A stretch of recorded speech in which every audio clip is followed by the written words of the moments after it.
Welcome back to the channel, everyone. Today, we're putting two of the most talked about units in Brainrot Tower Defense to the ultimate test. In one corner, we have the newly released Corn Brainrot, and in the other, the heavy-hitting Phoenix Brainrot. Both of these units are maxed out and equipped with the Yin-Yang Cursed and Disco traits. To keep this test 100% fair and unbiased, we won't be playing manually or controlling unit targeting. We're turning on autoplay mode from start to finish and letting the game run entirely on its own. That way, we can see how these two units perform under identical conditions. Part 1. Testing Corn. Let's kick things off with Corn. Right off the bat, one of the biggest advantages of this unit is its budget-friendly placement cost. The basic version costs only 3,000 coins, and even with the curse trait applied, it costs just 5,400 coins to place. That makes it an incredibly versatile option. It functions as a strong starter unit, holds down the mid-game effortlessly, and still scales well into the late game. Because it's so affordable, you can get it on the field instantly without falling behind on early waves. As the match gets underway, Corn clears the early waves without sweat. Wave 25, Wave 50, Wave 75, it just keeps shredding through enemies. By the time we hit Wave 100, our base hasn't taken a single hit point of damage. The crowd control and speed are holding up remarkably well through Wave 125 and beyond Wave 150. Now for the big question, can Corn push all the way past Wave 200? Pause the video right now and drop your guess in the comments, yes or no. With only 10 waves left to the milestone, enemy health pools are spiking, and faster mobs are starting to push deeper down the track. But Corn keeps holding the line. We officially cross Wave 200.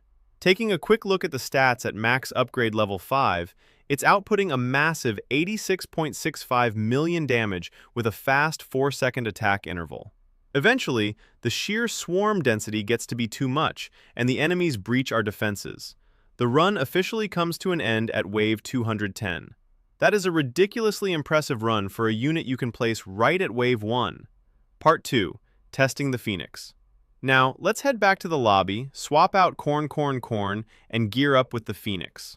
Right away, there is an important tactical difference you need to know. Because our Phoenix has the Cursed trait, its cost is too high to place immediately at the start. It is strictly a late-game carry unit. This means that during the early waves, our base is guaranteed to take some unavoidable damage before we can afford to drop our first Phoenix on the map.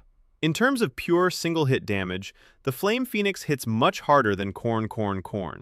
However, it comes with a major placement limit.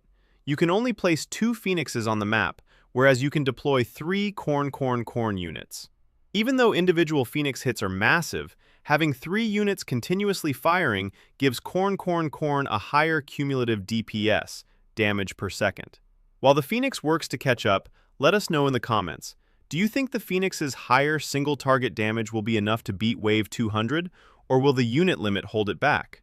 As we get into the higher waves, the Phoenix hits like a truck, but the long attack cooldowns and placement cap start showing their drawbacks against fast-moving swarms. Unfortunately, the enemies manage to slip past, and the run comes to an end at Wave 199, just 1 wave shy of the 200 mark. Final verdict.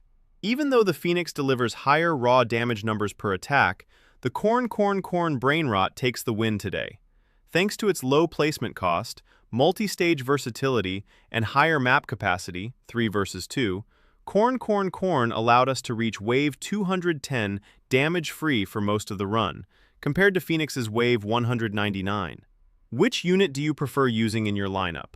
Let me know down in the comments. If you enjoyed this breakdown, make sure to hit that like button, subscribe to the channel, and turn on notifications so you don't miss the next showcase. Thanks for watching, and I'll see you in the next video.